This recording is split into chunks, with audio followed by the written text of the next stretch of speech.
friends, and welcome to the Go and Tell podcast. I'm your host, Lauren Greci.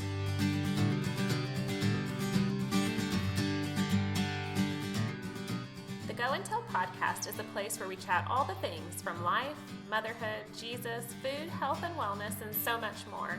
So grab a hot cup of coffee, kick back, and relax with us. I hope that you find joy, laughter, and encouragement today and every day. Thanks for being here.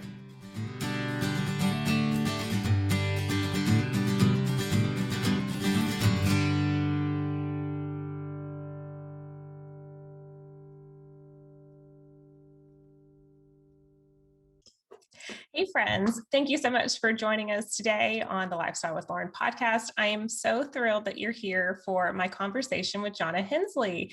I'm going to let Johnna introduce herself because she has quite the resume, if you will. So Johnna, go ahead, introduce yourself to all the listeners and viewers.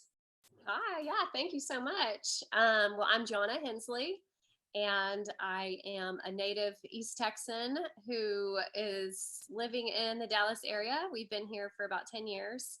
I went to Texas A&M and met my college sweetheart, and we've been married for 16 years now.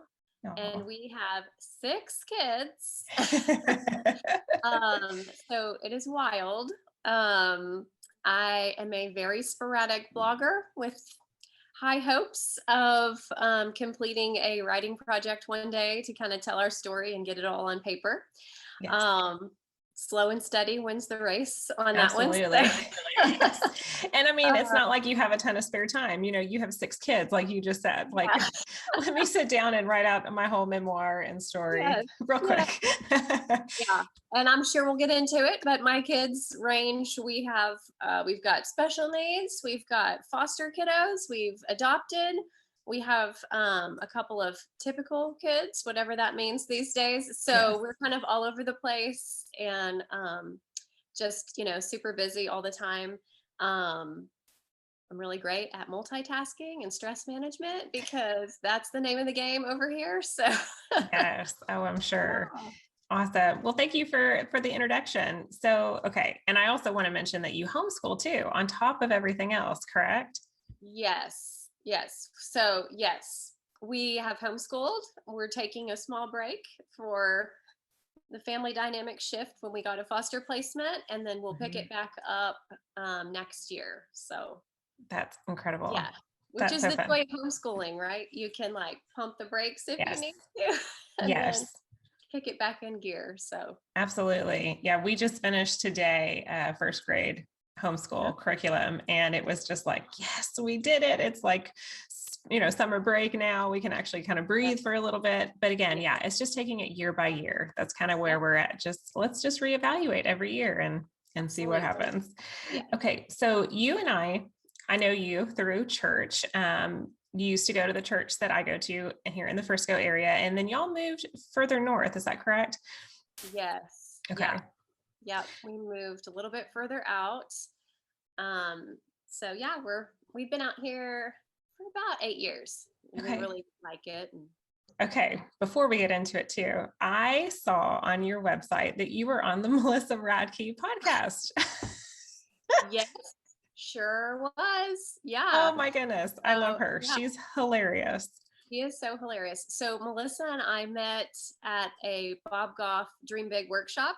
Oh, okay. Probably, I don't know, it's been a few years now. So she and I met I shared a little bit of my story, which at the time I only had 3 kids. So, but I was just kind of sharing with her how when I had my second son, who was my first typical son, I was basically a first-time mom twice. And she was like, say what? And so it was kind of the same deal where she's like, come over here and tell me about this crazy story. So yeah, she's a hoot. She's a good time. She's hysterical. She's so funny. And I know that she had a show for a while too. I didn't get to catch any of it, but I know that they had a show going on. Did you get to watch any of it? Yeah, we watched a few episodes. So my son, Hayden, my oldest, he's 13. He was just smitten by her and ended up texting her and was all, so we watched some of the episodes that were, I think, on USA or something. So anyway, yeah. Oh, that is so fun. And she's from She's, Texas too. I She's know. from like the Piney Woods, just like me. So I'm like, that's my girl. Yeah, y'all had so much in common, and y'all never like cross paths before this convention before. No. It's So funny she, because when y'all talked, it sounded like y'all were like best friends too, which is great. I love well, it. that's what happens when you like go to one of those dream big things. We were at Mhm. Onsite. I don't know if you're familiar with that, but Mhm. it's like a facility like in Tennessee in the woods, and it's like this retreat center. And you know how those things are. It's like full immersion, and it's like 3 days in the woods with your closest friends you never met. And so anyway, yeah, it was fun. Oh, that sounds amazing. I love Bob Goff too. I listened to one of his audiobooks and just listening to him talk, Yeah. I just love it. He's so great. Yeah. Yeah. Okay, so let's get kind of into it. You started, well, first, before we get into your children, let's talk about you and your testimony. So you have a wonderful relationship with the Lord now. Has it always been like that? Like, what has your walk with the Lord been like? Yeah, so I grew up in church my whole life. If they were having church, then we were there. Mhm. So got saved and baptized in a small Baptist church when I was 8 years old, and always knew the Lord. But I think it wasn't until later in my life that I really like was able to process what that meant, right? Like to Mhm. fully grasp and understand that. And then I would say truly the last 4 to 5 years, especially the last 3 years, just really growing in my walk and understanding scripture. Um, I've read through the Bible. Well, I'm going through the third time now with the Bible recap. I don't know if Yes. you're familiar with that. Oh, I Okay. love it. Yeah. Yes. So I did the Bible recap, which is, for people who don't know, it's a chronological Bible reading plan. And then there's a podcast after the daily reading. And Tara Lee Cobble is the host, and she just sort of breaks it down. And man, that was my first time to read the whole Bible Mhm. in 2019. And it just changed everything for me. Like, Yeah. it just took it to a whole new level. And so I would say, probably the last 3 to 5 years, just really digging in and understanding, God more, and how he loves us and what his Mhm. heart is. And so that kind of shaped the path that our family has taken in terms of, fostering and adopting. And it was really just chasing after what God's heart is. Mhm. So that's where a lot of that came from. Um, yeah. That's awesome.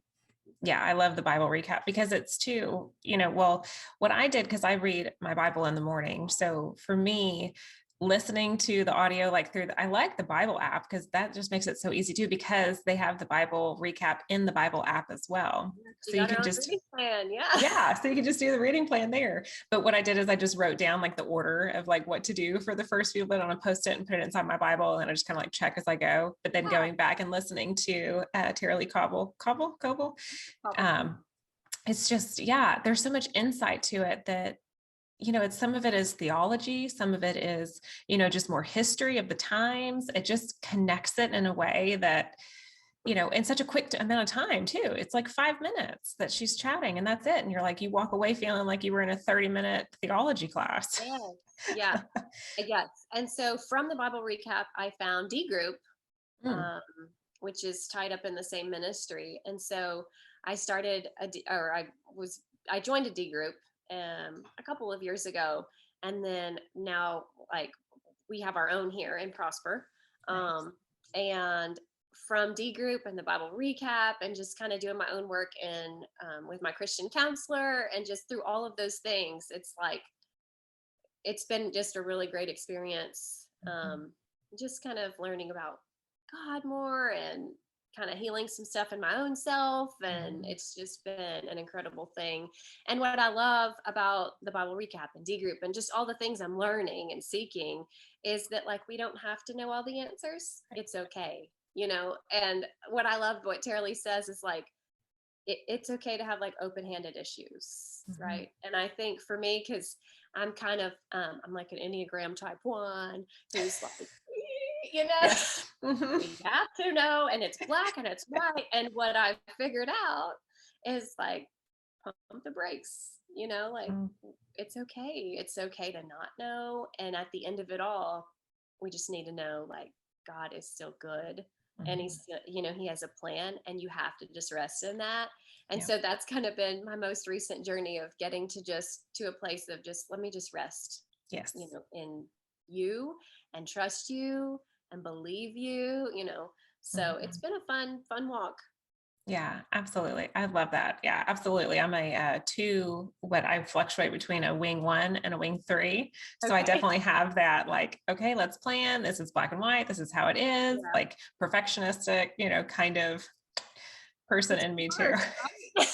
It's exhausting. That's- I try to explain to my husband, I'm like, but the voices in my head that are just like, you it know, won't stop.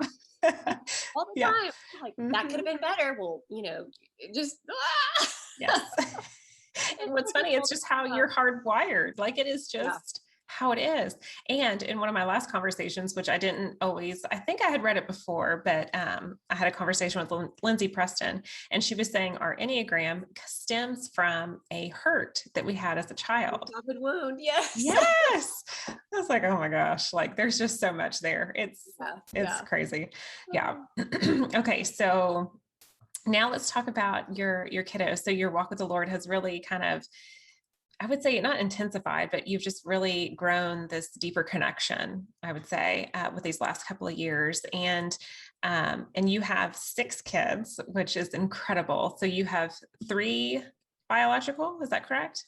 yeah. Yeah. Okay. So yes, we have 3 bio kids. I don't really know like the right verbiage. I've heard like cute things where I have a friend who they're in the same situation, and she calls them her homegrown Oh, that's cute. homegrown children. Um so yeah, what I sometimes say is like 3 came out of my body, Yes. and then the other 3 came here. So Uh-huh. yeah. But yeah, so 3 boys, Hayden, Grayson, and Ethan. And then we adopted Stormy back in 2019, which was that same year I was reading through the Bible. And Okay. then we have a current foster placement right now of 2 siblings. Okay.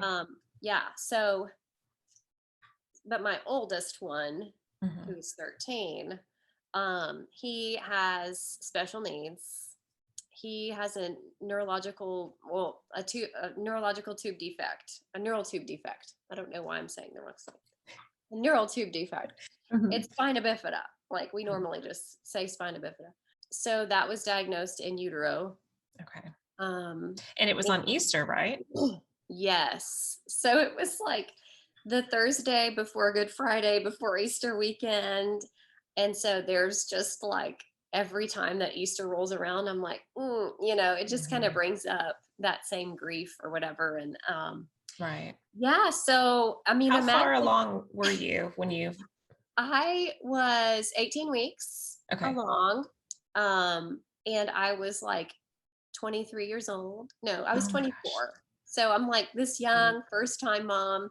I'm 24, getting this diagnosis, um, and just trying to process all of it, and just feeling so confused and like the world's spinning out of control. Right. And I like to And say, for a 1, that's horrible. yeah, I didn't even know about it at the time. Yeah. Yeah, so um yeah, just trying to like gather myself after that, and just kind of figure out like, "Ooh, what do we do here?" And um I think in those moments it's like it's a rough thing to talk about, because there's different ways that people handle situations like that, or diagnoses that, you know, that you receive. And any path you choose is going to be hard, Right. right? And you're never going to be the same from it. And so for me, I sort of mark time from that day in that doctor's office when he was giving us that news. Um, and so, um, yeah, so my husband was there, of course, and we're just sobbing because, I mean, your whole world has changed. Right. Everything you thought was going to be, that's over. Right. Um, you know, that's done.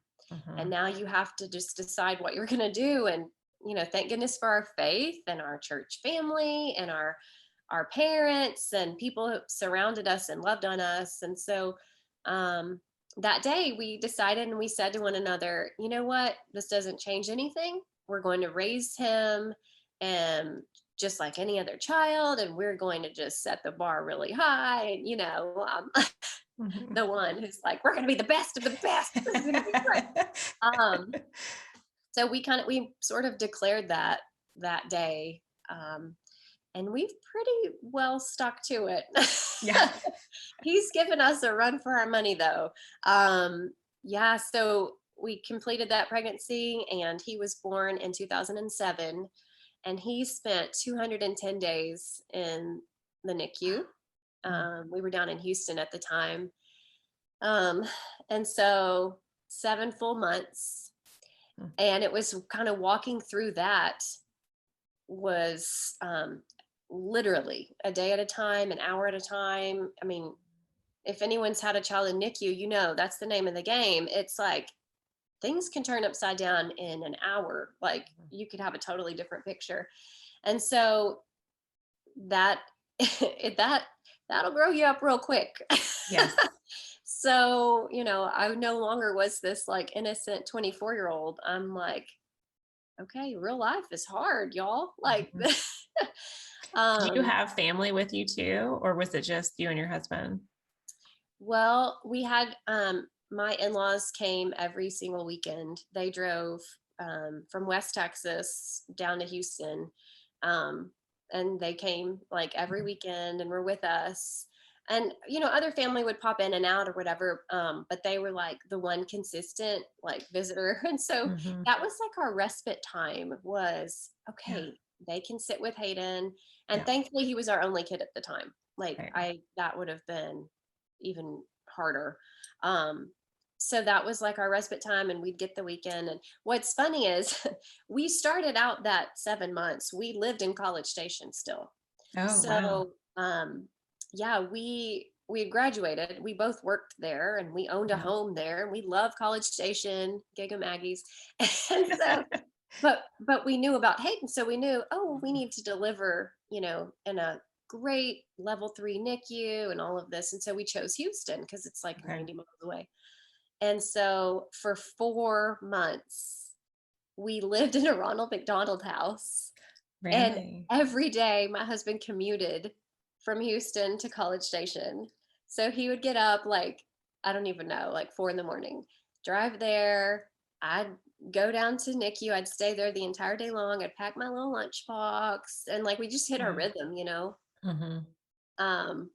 But we ended up like once Hayden has a trach to help him breathe. And so when he had that procedure done, we were like, yeah, we need to stay close to this hospital. Our reality kind of changed. And so we sold our house. My husband got a new job. I had to quit my job. We moved into this like tiny apartment in the med center in Houston. And we had an air mattress. We had a deep freeze full of breast milk that I had pumped. And we had like ice chests that were our dining room furniture. And we were the happiest we'd ever been. Aww. Because we were like, we have our own space. And like Ronald McDonald House is great, but a community kitchen can only last so long. And you had to wash your laundry with everyone. Yeah. It was wild. But those are the things that really unite, a couple when you kind of like go through a battle with somebody. You're bonded in a way that no one else will ever understand. And so that's what I say about that whole experience, that day with the diagnosis and those 7 months and all those changes and everything since then, like that really has bonded me and Ryan as a couple. And just, that's our foundation, so. How long were y'all married before you got pregnant? We were married probably 2 years, maybe. Okay. Yeah. So you were still relatively, it's not like you were 5 years in, you were still trying to figure out each other too, on top of handling all of these emotions too, and big emotions and big, big situations. Yeah. Wow. Sure.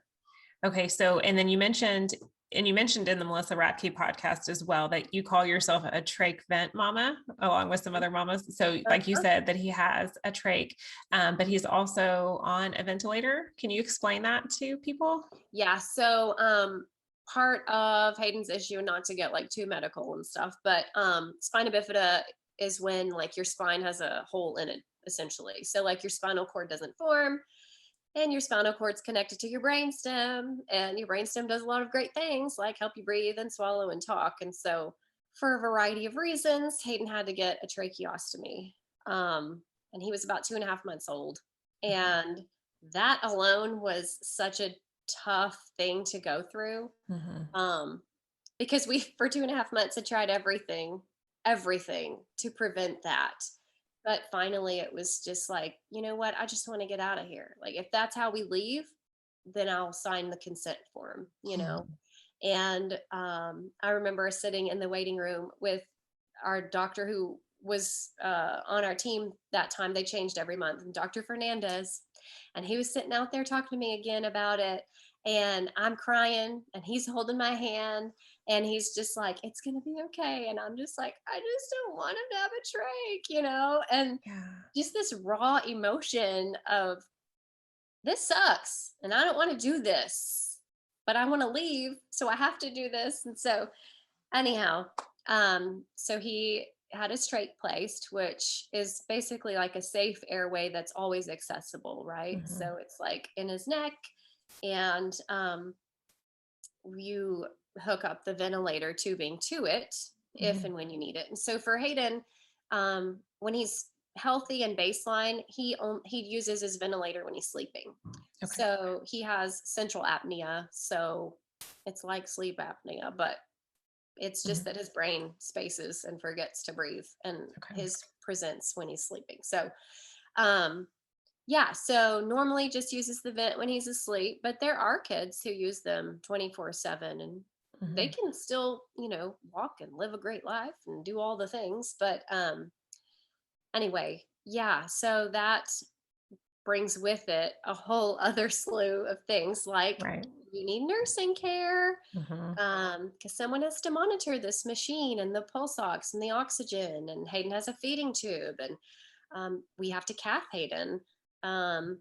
It's every 3 hours, and we do a bowel program, because think of all the things your spinal cord does, you know, lots of important jobs, you know. And so we struggle with, you know, finding nursing care, keeping the nurses. How do you live your life with a nurse in your space? How do you find your groove together? How do I raise up my child when he spends most of his time with another adult, you know? And so it's a whole balance thing, you know, trying to just, and there's no right answer. In the special needs community, there's just no perfect, you know, scenario. But do you have a night nurse too that stays next to him at night? Ideally, yes. So how has, because with COVID, we have dear friends of ours that have a child with congenital muscular dystrophy, and during COVID, they couldn't get a night nurse. How has that been in y'all's household this last year? Yeah, staffing has been interesting. In the middle of COVID, we changed nursing agencies. So right now we don't have nights staffed. It's been hit or miss, kind of off and on. So we have a baby monitor for our 13-year-old, and that's just reality. And so we're always sleeping with like one ear peaked, you know, listening for his pulse ox to alarm to tell us, you know, he's desatting, and, you know, you have to go and troubleshoot that and figure out why. And like half the time it's, well, not, I don't want to say half the time, often it's like his trach, the plastic piece has fallen out. And that's like time sensitive. You need to get that back in there. So, you know, you're in a dead sleep and you're like, switch gears right now to like trauma, you know? And so we're always having to be on guard, I guess. So could I ask this, and if this might be hard to answer too, and might be sensitive, but how are you handling all of that trauma, because we had a small trauma issue with our son. And I feel like I'm still living with that, and that like the post-traumatic stress and all of that stuff. So how are you, because like you just said, it's like you're dead asleep and then you wake up kind of instant stress mode and trauma mode. So how are you able to, and what are you doing to kind of keep it even keel for yourself? I would say that it was about 5 years ago when it really caught up with me. Mm-hmm. I think adrenaline's a great thing and you can run on that for a while, but eventually you kind of need to deal with what's going on. Yeah. And so that was kind of me 5 years ago. I noticed just changes in my health, mental health, my body.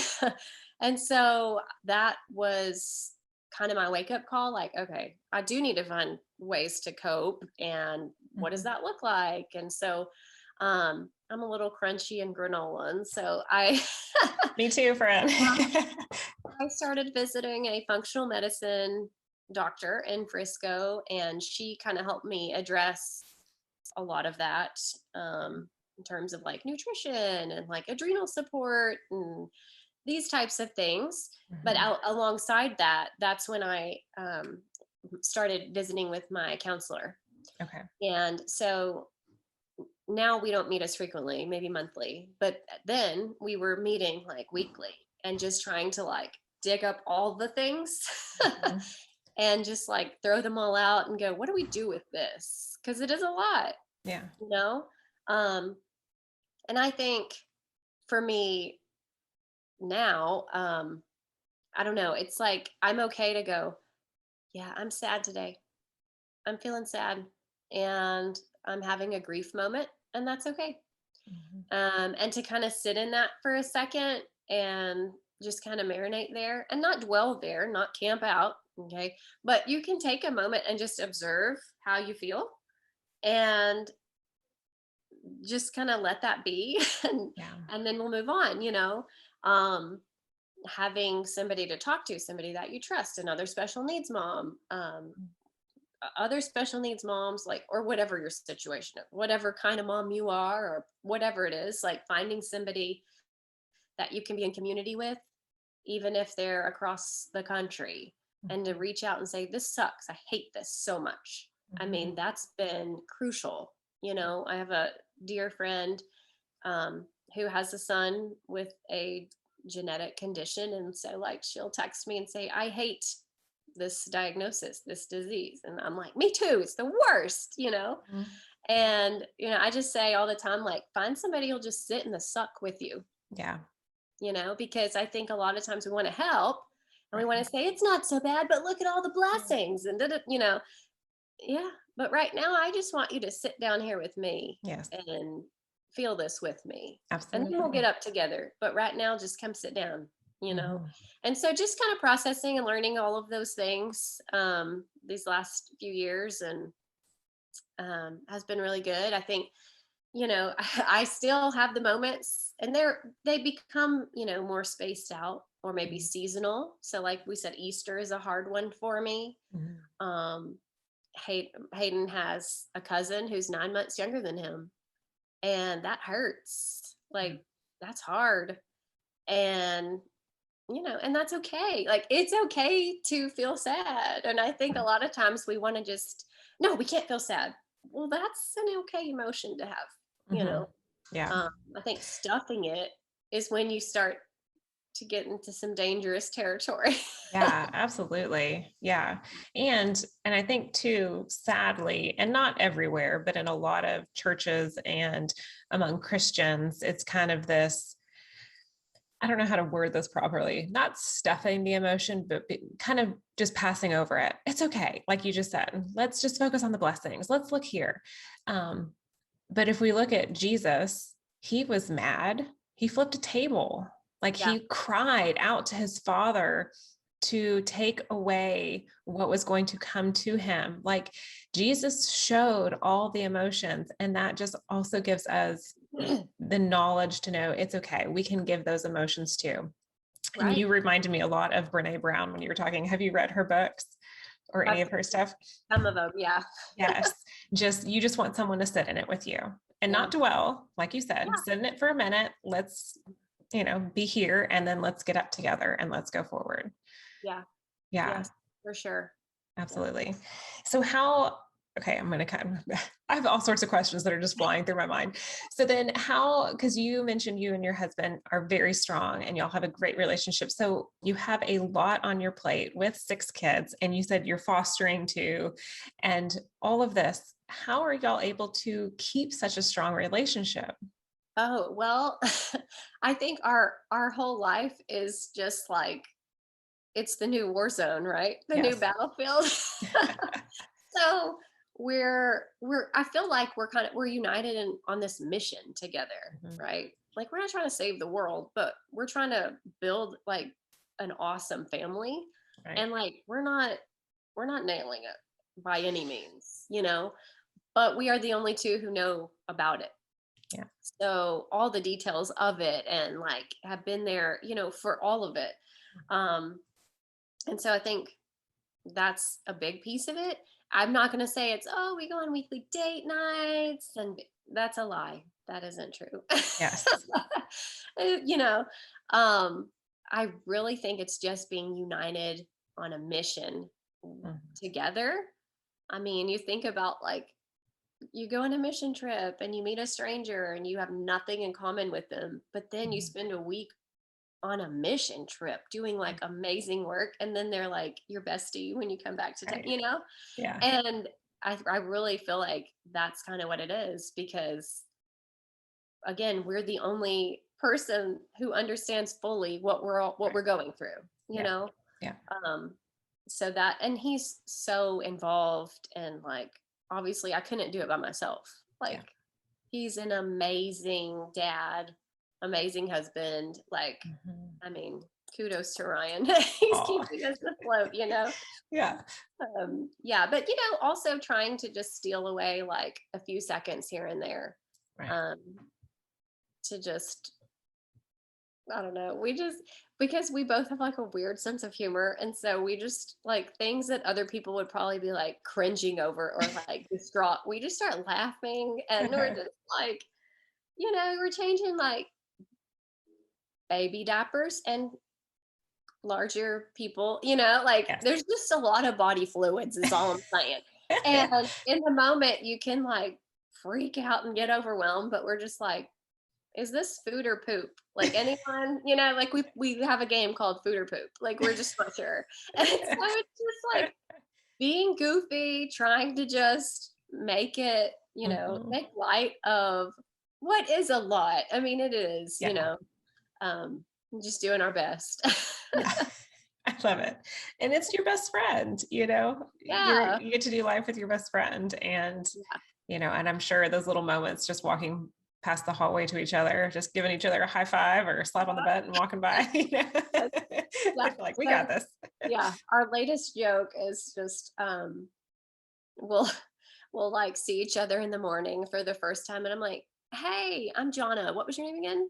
Like, that's just like our thing. Like, we're just passing each other, and Uh-huh. Hayden was inpatient in the hospital a couple weeks back, and so that literally was just like ships passing in the night. Oh. One person's taking that shift, and then we would go Mhm. switch and be like, hey, high five, tag team. Yeah. Here's the baton. Your Yep. turn. Yep. So let's talk about that for a second, because you posted it on your Instagram stories too. So, and it's, now that I think about it too, this was also coming up on Easter that all of this happened too. So that was probably levels of emotions as Yeah. well. Yeah. But what happened? He had a pneumonia pop Okay. up. That happens about once a year, it seems like. That's kind of been our trend. Yeah, so he had a pneumonia in his lungs. His lungs are pretty shady to begin with. And he has like severe scoliosis. So he's curving and squishing some things. And then his lung it got a lot of damage back in 2008 from the swine flu. Mm. H1N1 did some damage. And so we still pay for that now. And so he had to go inpatient for about a week. Yeah, so Mm. he's home now. improving very slowly, but we are hopeful that we'll, be able to kick it fully soon. So he's just enjoying some rest time. Yeah. So, yeah. Because you can't really do anything with pneumonia. It's just a waiting game, right? Yeah. So we do lots of treatments, and they call it pulmonary hygiene, and like pulmonary toileting, like just different treatments, and shaking and CPT and sucking it all out from the trach. And yeah. So he also had a UTI and he had rhinovirus, which is so the virus, the pneumonia, the UTI, we nailed all of the systems Oh my gosh. So yeah. But I will say I want to be careful, but our foster placement, the siblings struggled a lot that week because we weren't all here together, and they're very young. And so it was just like, wait, where is everyone? Not everyone's in the same space, so that was probably one of the harder components of that week, I guess you could say. Yeah. But yes, and then it was Easter, and so just kind of thinking back to that, and it's been a wild 2021 for us, for our family. We had a stomach bug, and then we'd had that big freeze in Dallas, and so we're all like locked down, and like nurses can't come in a freeze either. So it's just been like kind of one thing after another. We had a big home renovation. We were just wrapping up. So it's just been wild. Like I said, we're just living on like adrenaline, grace, and coffee. Like that's it. Like, that's it. Oh my goodness. And with the storm, do y'all have a generator on your house, or? Goodness, we don't. And every single time that the lights flicker, we're like, dang it, we really should get a generator. And yet we don't. We don't. Did you lose power during that time, or was your grid fine? Okay. So are you close to like a fire station? Yes, there's a fire station across the street. And then just beside our neighborhood is like a retirement home, or like, so we were lucky in that regard. Nice. Yeah. So we need to put that on like our to-do list. Let's pull that one out. Exactly. Let's flip to page 20 and add that to the to-do list. Hey friends, would you do me a favor? Would you subscribe to the show by clicking that subscribe button wherever you're listening? It makes a huge difference for the Go and Tell podcast community. I would also love for you to share this show with a friend. I know some of you found this show because a friend recommended it to you, so thank you for listening and being here, for subscribing and sharing and showing all your love and support. Thank you. Music was created for the show by Matt Bowen, and I'm your host, Lauren Greci. Now let's rejoin the conversation.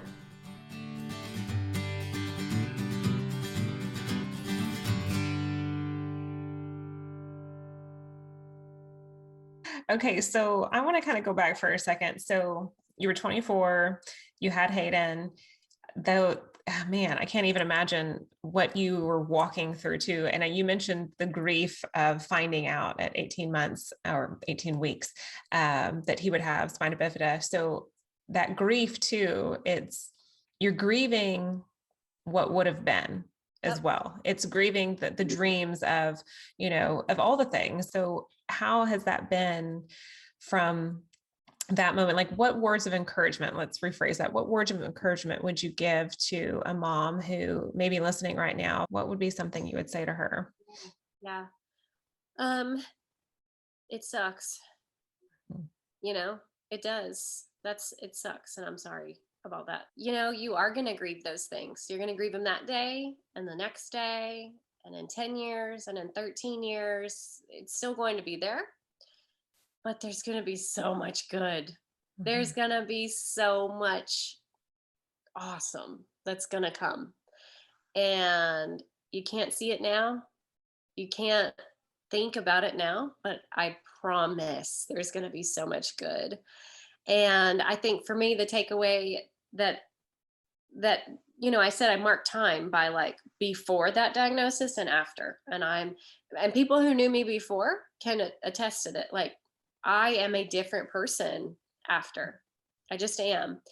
And one thing that I learned through that NICU stay and just through all of this is like, it's a day at a time. You only have to worry about today. And we have a family member who's got a child in NICU right now. And I was trying to encourage them, and I told them, man, we only have to worry about today. Isn't that amazing? Because Jesus himself said, do not worry about tomorrow. Tomorrow's going to worry about itself. Sufficient for today is its own trouble. All you have to do is today. That's it. So, Hayden's probably going to live with me for his whole life. And that's fine. I'll figure that out later. And really, that is how we operate. And that might sound irresponsible to some people. And I'm a one saying this. Okay. But I only have today. So I'm not going to wrap myself, I'm not going to get stuck on the axle of like, oh gosh, when Hayden's, 25, no, I'm going to worry about today. And that's the gift that came out of all of this, was that I really understand that each day is a gift. You're not promised tomorrow. I'm not promised tomorrow. None of my other kids are either, so let's treasure today, see what we can get out of this one day, and then we'll do tomorrow, and that was like a huge gift, I think. Yeah. And in our specific case, I mean, Hayden, we're talking about him like he's some invalid. He's spicy and he is sarcastic and he is social. He's on Instagram. And y'all made a fun video together, right? You got to share about your CrossFit video. Yeah. Oh, he gets me doing all kinds of things. Like, he has pulled me out of my shell. I'm an introvert. And he is the world's biggest extrovert, and he gets me doing all kinds of crazy things. We made a little CrossFit parody video because I'm gonna tell you what, he has a lot of equipment and it is not lightweight. And so I'm over here like, bench pressing like a CPT machine, and I'm like doing squats with an IPV machine and all the things. And he's like my trainer, and this is my workout, so he alone has just a gift to talk to anyone, and he just loves life, and it makes me love life more. And I mean, he's just brought a lot of light into our home.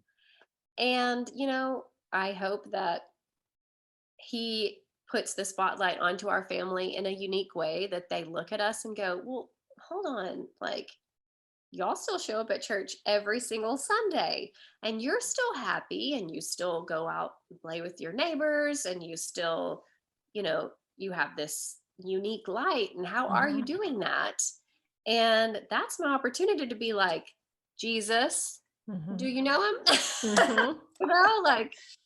Anyway, yeah, he's a nut. He's a hoot. So I love that. I love that so much. You have no idea. And I think that that's just going to reach so many moms on so many different levels too. I think we all get in those moments where we kind of feel guilty for wallowing for a second.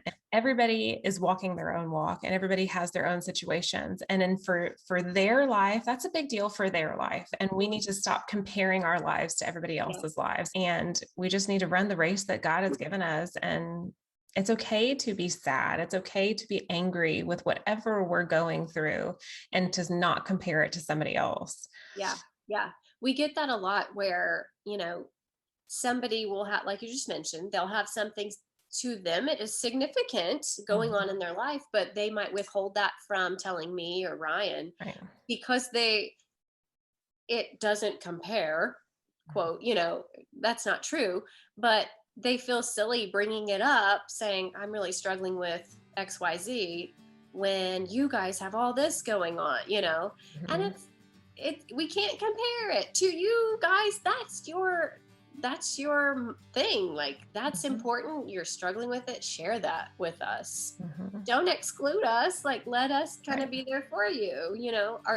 Our struggles look different, but we're both struggling. So there's community in that. I guess. Hey friends, I hope you're loving this conversation with Johnna as much as I did recording it. She is so much fun and such a wealth of knowledge and experience and wisdom, and I'm just so glad to have had the opportunity to talk with her.